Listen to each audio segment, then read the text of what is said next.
Welcome back. It is still Niger Delta today. And up next, we'll be having a chat with Idika Matthias Odey, popularly known as General Odey, who was recently kidnapped by unknown gunmen in a shocking incident that drew attention. The respected comedian, on-air personality and MC was held in captivity for 50 days before regaining his freedom through efforts of family and friends. Today, General Odey will share his harrowing experience, the conditions of his captivity, and the events that led to his release.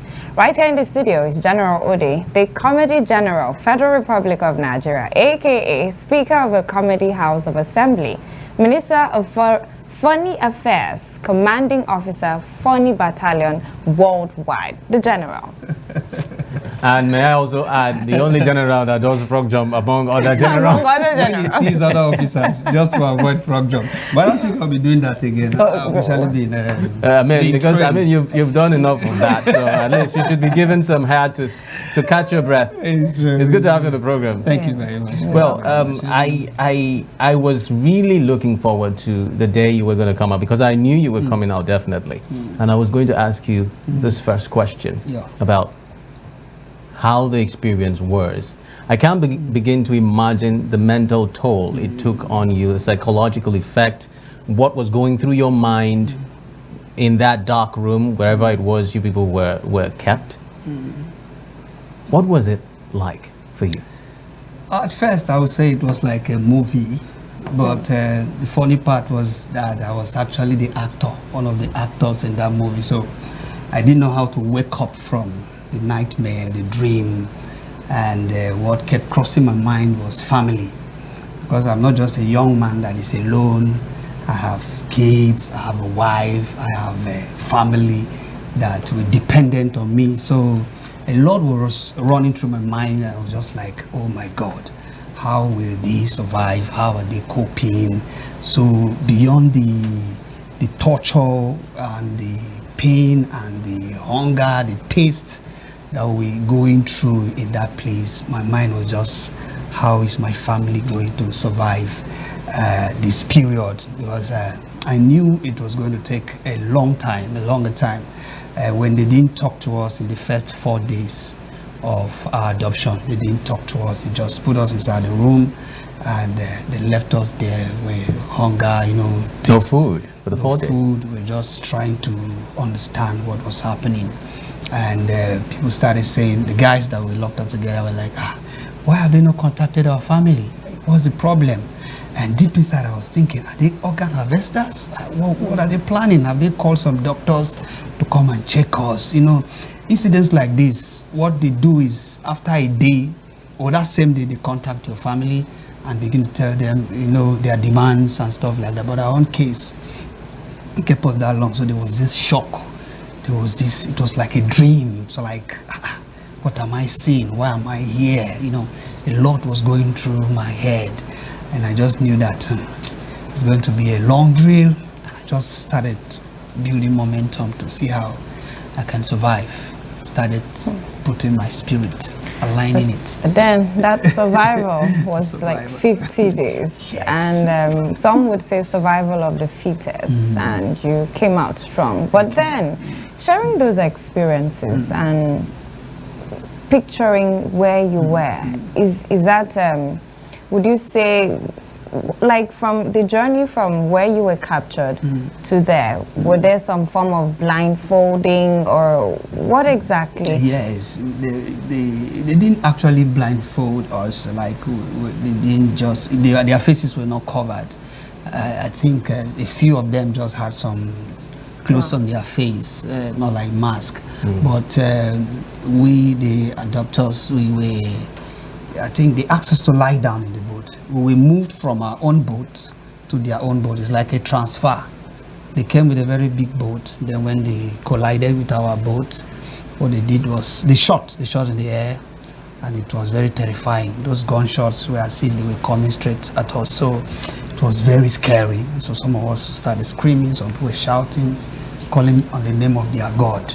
Any God you believe in, start calling that God. So people were calling their God. But I could not say a word. I was just quiet, found dead. I didn't even know. So when they came, we collided with our boats, and God helped us. There was no life loss. No, there was no life loss. It didn't fall. It was almost, capsizing, but God just helped us.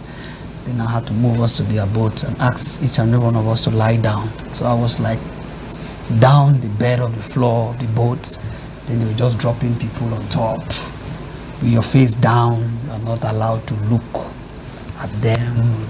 Just your face down, and it was another struggle from where they captured us to where they were taking us to, because some people were gasping for breath.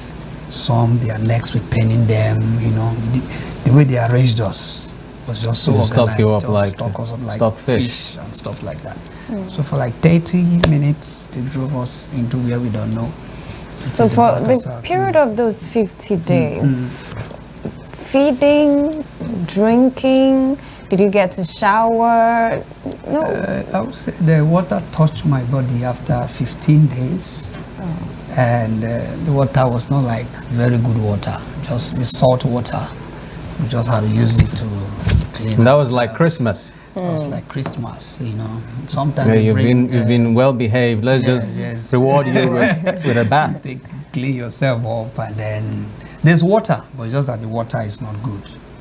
The water is dirty, water is filthy, it has colors, Sometimes you're drinking the water, you're tasting kerosene, fuel, or diesel. It's like 60% diesel and 40% water.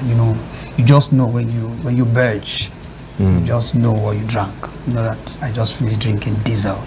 These waters were stored in their diesel and fuel rubber, so that's where we get it. And when we don't have that, when there's high tides, water flows into the creek. So we now maybe scoop the water, use it to either keep it for a while, drink it, use it to. Well, a question that comes to mind is, throughout this period, I know what number, how many people were taken? We're almost 24.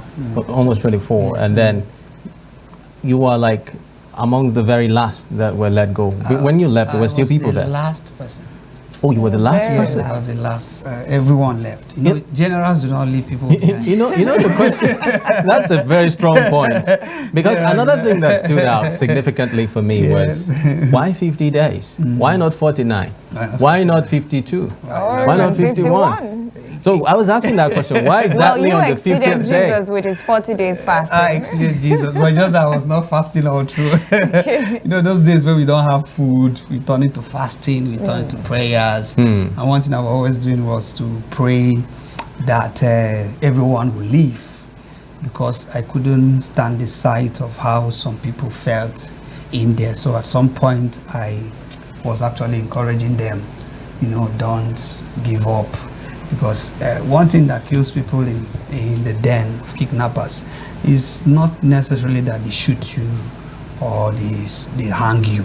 Sometimes the torture, the hunger, your spirit will just give up. Then once your spirit gives up, your body will follow. So people just die like that.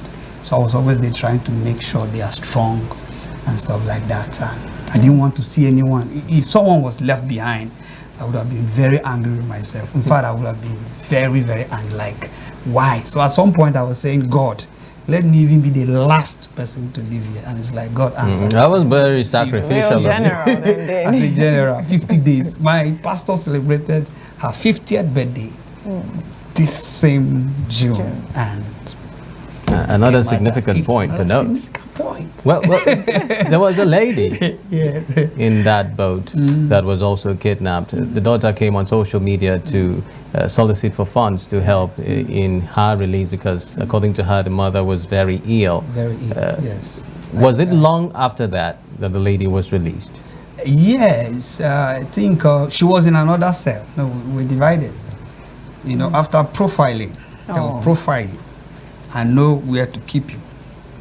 They know that in this cell, these people can produce 100 million. They know that in this cell, this people can produce 50 million. They know that in this cell, this people can produce 20 million or 10 million. So after the profiling, they split or so, somewhere in another cell. But I went through all the cells before leaving. Wow. Because people in my cell left, they moved me, I was alone, they moved me to another cell. I stayed, people in that cell left, Then they now moved me to another cell. Then everyone, they left. Then I had to live with my chief They of staff. effectively I call him the profiled chief you. of staff. Your Yes, chief so of after- staff, okay. Yes, the chief of staff, Inspector And Mfon. I'm sure they must have used your tag as general to joke around. Yes, actually, they didn't know at first that I was that popular. They didn't know. You know, what happened was when we got in this registration, they always do. Oh, wow. You must register. But there's a registration, Yes. even in the kidnapper's day. They have a secretary that will ask you some questions and write some things down. Who are you? You say your name. What do you do? If you have social media handles, you drop them. And then you drop your phone. You move to the next person. So when they asked me my name, I was like, my name is MC Odey. What do you do? I'm just an MC, a comedian. It was later on, they started calling me General. I didn't know where the General came from. I now discovered that it was when the boss, the General, Of the Their generals. own their general. own General. You met another general. Their own General, the General that kidnapped the General. That came, I was like, look at headlines everywhere. You will not go. The money we want is the one you give us. That money, we'll get it. Headlines. He used to come and show me some headlines on national dailies. They monitor all these things on social media. Because that's how they Yes, they they track and know what personalities they capture. Yes, and I was like the headline in all the dailies, you know, national dailies. I was like General Odey kidnap, General So Odey there was no orders, way you were going orders, or let go easily.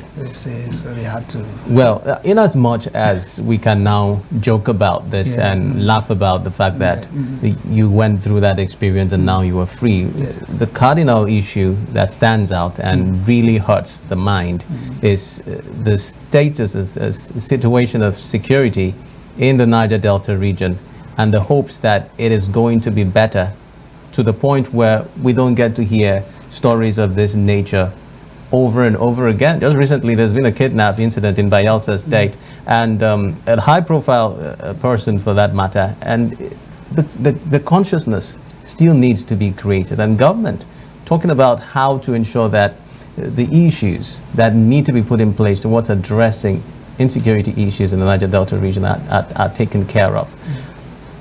Does this make you feel that the security issues that we are grappling with in the Niger Delta region should be addressed even more Or that pertinently? even doing enough to ensure I think we are not doing enough.